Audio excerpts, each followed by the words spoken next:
Hi, I'm Karen Rice and welcome to my acrylic painting channel.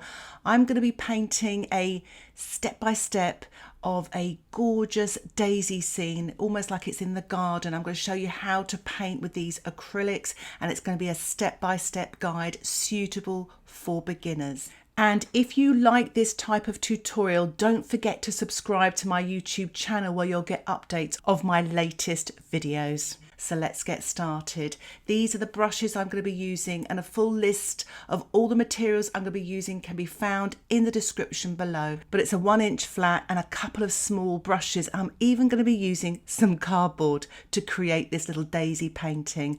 This is the canvas board I'm using, and it's 7 by 5 inches. So it's quite nice, and it's already primed. These are the acrylics I'm going to be using. They're Amsterdam acrylics, a selection of colours. Again, that can be found in the description below. I'll also give you some alternatives. This is my water pot and I'm going to make my own homemade stay wet palette. Here's some kitchen towel. I'm just folding it up here, putting it in this plastic container, little tray. You can use a larger tray if you like as well, but I'm just using a smaller one for the filming process. But I'm just going to pour some water, just ordinary water, tap water, onto this to let it soak into the paper towel. Put some greaseproof or parchment paper on top, and this was what can cause something called osmosis, and it will keep your acrylics from drying out, so it's quite important. So I'm just squeezing out some orange paint onto the canvas surface, the canvas board, and some green at the bottom. So orange at the top, green at the bottom. Just getting my brush now, and I'm just going to blend in the green at the bottom and the orange at the top. Just nice sort of broad brush strokes. This is really nice for beginners because you're blocking in and you're literally almost painting something abstract, and we're going to build up to the daisy. So this takes you through these lovely stages where you don't have to worry about anything and just enjoy putting paint on the canvas. If you notice, I'm really pushing the brush at the bottom of the jar there. That's just to get rid of that green paint, really get it off there. And now I'm painting in the orange paint so it's not contaminated by the green. So I've really wiped it off on my kitchen towel there as well. Acrylic paints are so much fun to paint because if you don't like it, you can always paint over the top afterwards. So just really don't worry about sort of blending into the green here. It creates some nice dark tones. In acrylics, we work dark to light, so we won't be using any white paint at this sort of beginning stages. So you can put that to one side. So what I'm getting here now is a little bit of some dark, sort of a purple colour. And if you look at the background in the reference photograph, it's almost sort of pixelated. You get all these lovely light and dark sort of blobs. It's very impressionistic, almost like pointillism, but on a little bit of a larger scale. But I thought it'd be great for beginners because you can practice your mark making and just sort of putting these blobs on with the side of my flat brush. If you don't have a flat brush, you can use a big round brush. You can even use your fingertips if you don't mind getting your hands a bit messy. But I'm just working up now to some lighter greens here. I had dark and light greens above, and I'm just putting sort of a mid and dark green at the bottom there. Still using this flat brush, which I'll be using pretty much most of the time throughout this painting. It's nice just to get the feel of one brush and know what it does. A flat brush is great in acrylic painting because you get a variety of marks. Again, really shoving my brush against the bottom of that jar there just to get all the paint off, and then wiping it off on the kitchen towel. And again, you see I've got nice fresh paint from this orange paint here. If you don't have orange, you could mix red and yellow. It really doesn't matter.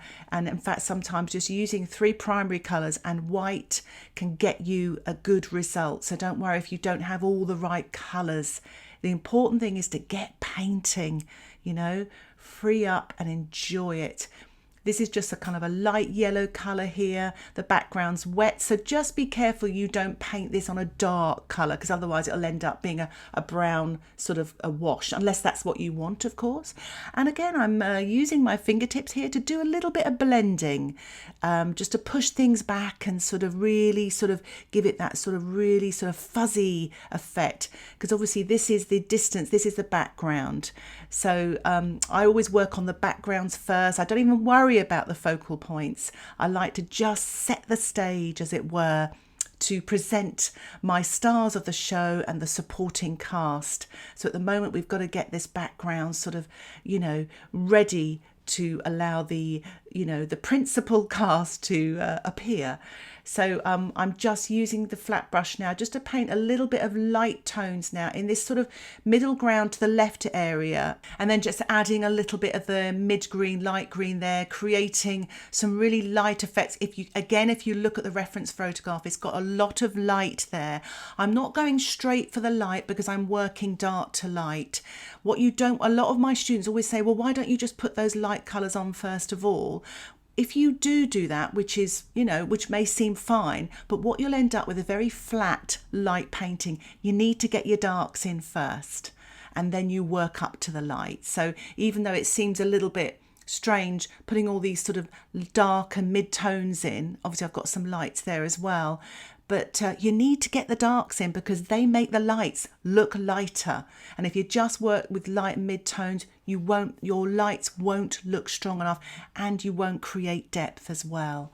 So I've let my painting dry now, so I'm painting wet on dry. I've dried it with a hairdryer, but you can dry it naturally as well, just takes that little bit longer.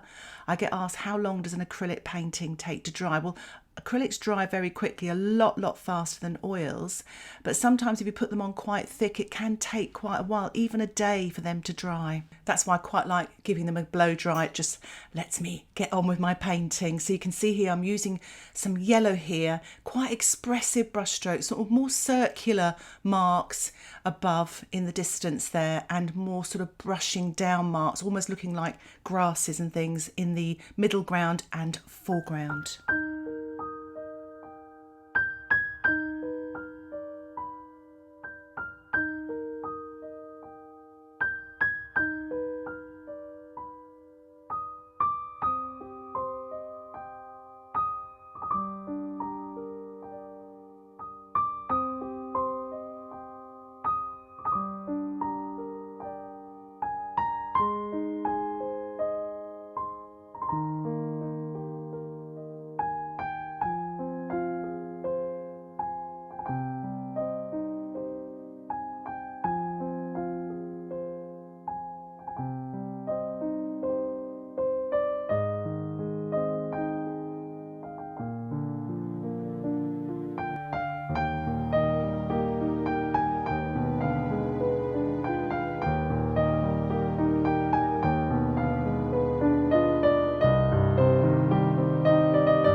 You may have noticed I actually squeezed out a little bit of zinc white, but titanium white will be just fine. I've added that to my orange or my red, and I'm just painting these paler colours now in the distance using the tip of my brush, the side of my brush. Keep getting fresh paint as well. Make sure, the painting has dried so it won't get contaminated, but just keep getting fresh paint so you've got your colours shine, as it were. That's quite a nice thing. And what you do not want to do with acrylics is overwork them. So always get fresh paint. And if you think your painting is drying, let it dry and then build on top. It's a really good way of working, and I've just added a little bit more white there and just building up now to those lighter tones. And you can see those where the darks work, as I was talking about earlier, why they're important, because they make these lights look lighter. And I'm just putting a little bit of this sort of orangey, pale orange colour in the middle distance there as well. Again, wiping off my brush, really make sure that brush is clean because I'm swapping to a different colour. So I'm starting to build up actually putting some more darks here in the foreground because I felt it got a little bit too light. It dried off and it paled off a little bit. And I'm doing the same thing now in the distance as well, just putting a few more darks in here and there.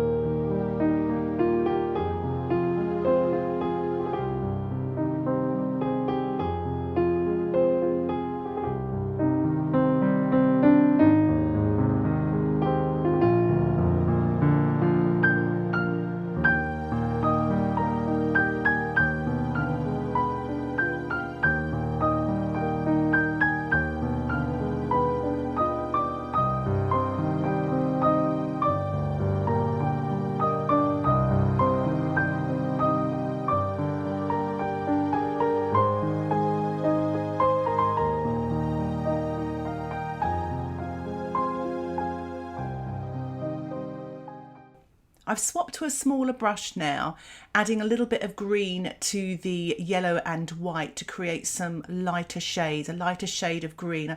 I've added a touch of water to that as well, because sometimes I find when I'm painting very thin marks like stems, it doesn't come off very smoothly using thick acrylics. So I've added a little bit of water just to kind of get them to flow better. A good thing to do if you want to keep the sort of structure of the acrylic and don't want to contaminate it with water as it is, you can actually use something called Flow Improver. Winsor & Newton do a Flow Improver, and you can add a part of that to the water, and it keeps the sort of the purity of the acrylics, if that makes any sense. So it's supposed to be very good for increasing the flow is what I'm doing here, but I've just added a bit of water, and I'm just sort of painting this now with a liner brush, but you can use a thin, small brush as well. Now, I thought if you haven't got a thin, small brush, why not use a bit of cardboard, which is what you've just seen that I've got there. It's just a little bit of cardboard I've torn off, and I'm just painting the edge of it with some green. And I'm just going to print this cardboard, the side of the cardboard, onto the canvas surface. And you can just sort of, if it doesn't come off too well, just have another go. It's just a trial and error thing, but it is so effective. You get these lovely thin lines, you're printing them on. If you want shorter ones, just paint half the cardboard so you don't get the whole bit going over the painting. But remember with acrylics, even if you do that, let it dry and just paint over the top afterwards where that sort of mark may have sort of interfered maybe with a daisy or something like that. But I'm actually slowed myself down a little bit. I think I was working too fast. So spend some time just printing and let it rest, and then you get a better mark that way. So I've decided to add a little bit of white to my green and yellow, and I'm painting that on the edge of the cardboard. I've wiped my cardboard, so there's no dark green. So I've got the dark green underneath, and now I'm just printing this light colour. Now I'm sort of not getting what I want here, so I'm just having another go. It's all trial and error this, and that's the beauty of creating something, even something, you know, small like this. You learn so much. So I'm printing away here and, you know, persevering, and I've added a little bit more white because it's not popping as I'd like it to. And so I'm adding a little bit more white and green there and really giving it a good stir, so you really mix up your paints there nicely, taking the excess off there on the brush and just painting it on the edge of the cardboard again, printing again. That's better. That's got a better result. And you notice I've sort of changed the direction. They're not all sort of standing straight. They're sort of bending in the wind, as it were. So I've wiped the cardboard again. I'm mixing up a yellow green, and this time I'm painting on my surface table. This is actually just something, I've got some sticky back plastic to make it look like a wood effect there. So don't worry, I just use this for painting. It's not my dining room table. You just want a flat area where you can just sort of print your cardboard on and then print it onto the painting. It doesn't have any interference there. I'm really pleased with that.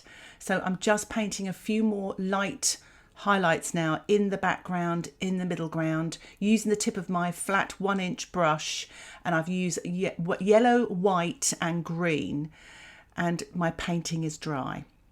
I've just added a little bit more white there. This is white titanium, and I've mixed it with some of the orange, or you could use the red, and I'm just painting some of these light areas. They're a little bit smaller than the previous marks that I've made, and it's really just to get that dappled light that's in the distance, you know, that pixelated effect that kind of makes it look like it's further away, that it's out of focus, the way a camera would behave. And you're going to paint these daisies on top, but remember, we're just building up the scenery to create a really nice setting for the stars and the supporting cast of our show. So here goes. I'm using a small round brush. Everything is dry. I've dried my painting, and I'm just painting on my first daisy, sort of on top of where I've actually sort of printed with my cardboard for a stem. So I'm using that as a guide. Now, one thing I will say, I'm using, these are kind of almost like a student variety of white. I always say to my students, if you can afford it, get an artist white, even if it's a very small tube, because you can use it right at the end of your painting. I'm using golden white titanium here, And you can see the difference straight away from the first daisy I painted to these. They just pop. And that's the difference between an artist acrylic paint and a student. Now, I've used student variety for all of the other colours except for now this white. I would recommend, if you know, ask for it for a present for your birthday or something like that, treat yourself to white titanium acrylic paint and a yellow acrylic paint, because they're both light colours and they can be very transparent and can be very frustrating. For some reason, student qualities can be quite transparent with these light colours. The rest, you just carry on. You know, you buy what you can afford, but I would definitely recommend. It can be very frustrating painting a dilute white acrylic. So I'm using the golden acrylics there, and this is golden acrylic yellow here. I'm using the student red, but I'm actually using the golden acrylic there, and I'm just painting the center of this daisy. Now, just to talk about this daisy, I wiped this daisy off afterwards just to show you can take it off. It wasn't working for me. I wasn't copying the photograph here. It was from my imagination, and I just felt it didn't look right. So just want to point that out before you, if you're painting along with this and you're putting a lot of effort into that, I do take it out. And that's the beauty of acrylics. I've just taken something else out there as well. I'm painting in now some of the yellow centres. They're sort of not completely flat on. They're the sort of side. It's just to give a little bit of variety. And you can see a little bit in the photograph as well. So I'm just using the yellow on its own. You can put a smidge of red paint in there as well, using a small round brush, painting wet on dry, trying to keep a balance. Sometimes it's not always a good idea to copy the photograph, so just go by your gut instinct. I always compare it to if you were rearranging the furniture, say for instance in your lounge, and you were putting scatter cushions on or something like that. You kind of have an instinct for what looks right. Well, use that same instinct here, if that makes any sense. It's what looks right. So here I am, taking it off. So you can take off acrylics. So this was still wet, but I put a load of water on there. I do the same with my watercolours, and I take off with the kitchen towel.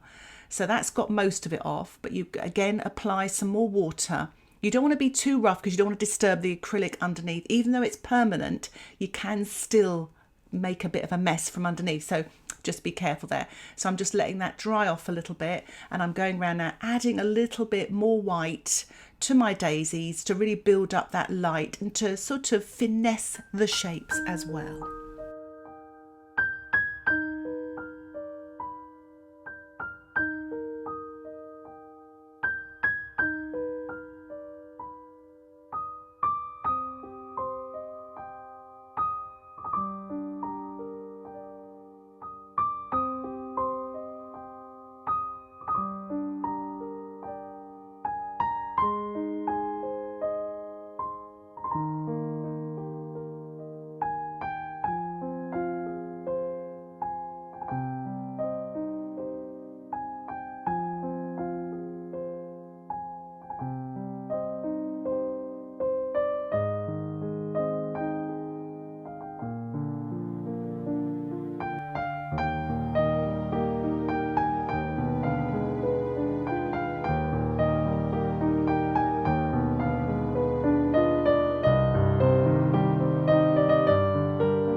So I'm going to let those daisies dry off now. I'm mixing a bit of violet and green. I'm mixing a very, very dark colour here, again on my surface. My palette has run out of room. I'm again using the cardboard. I mean, how brilliant it is to use something like this.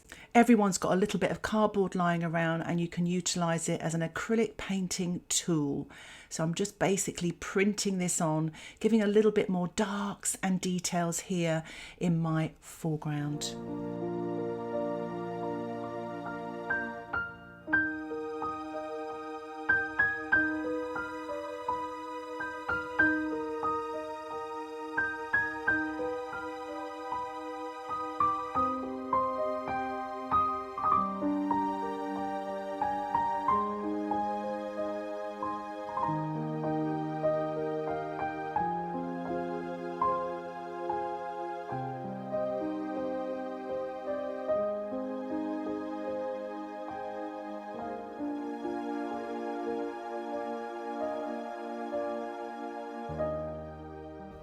As you saw there as well, I'm using this dark with a small round brush and just painting the darks underneath the daisies as well, just a little blob.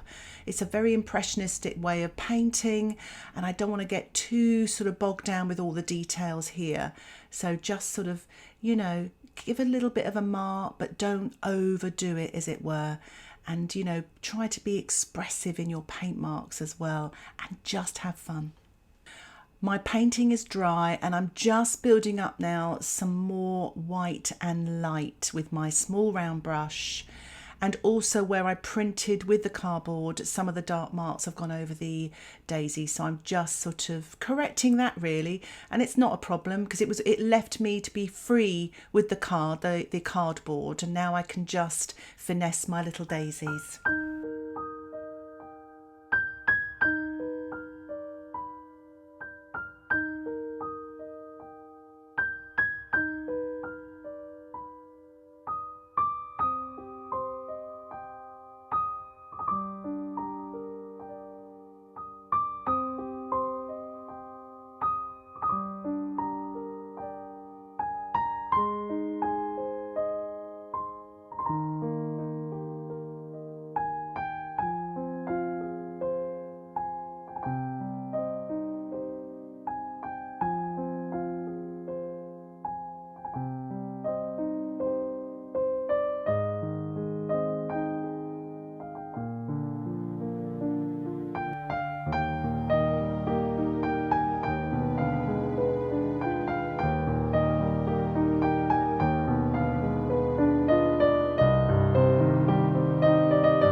I'm actually added a little bit of light green here, and I'm just painting some light greens in the sort of foliage area, just to really just sort of build up these lights now, heading towards the end of the painting really, to get these lights and details in the painting using white, yellow and green.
Just finishing off those light areas, and now for a little spatter. I've just watered down some of the white titanium and just spattering a little bit at the top of those daisies there and throughout, just to give a little bit of sparkle and maybe to look like little daisies in the distance. So I'm having a good look at my painting now to see if I need to do any more work. It's a good idea to even show it to a mirror to see if you need to do anything extra. The biggest danger sometimes in painting is actually overworking. So I'm just putting a few more light marks on my daisy straight from the tube, as you saw. You know, no palette now. I've just actually put my palette away. So just putting a few more little white light marks here and there. Thought also it might be a nice idea to add a little bit more light and brighter colours to the centre of the daisy as well, using a little bit of the yellow again straight from the tube to finish off. So here is my finished painting. I'm really pleased with it. Just that build up with the sort of just that dark green and that sort of orangey colour to begin with, and then you just build up with those little sort of larger marks, those darker tones, mid-tones, and then you get into that detail and printing with the cardboard. I really hope this tutorial has inspired you to get your acrylics out, or if you're a beginner, to have a go at little acrylic painting. You only need a small set, a little bit of cardboard and a couple of brushes. You can even use just ordinary paper with some white matte emulsion to prime it, to have a go and to get you started. Thank you so much for watching this tutorial. If you have any questions, please put them in the comments section below. I would love to hear from you. And if you want to see more tutorials like this, please subscribe to my acrylic painting channel and you will get updates of my latest videos. Thank you again for watching. Happy painting. Bye for now.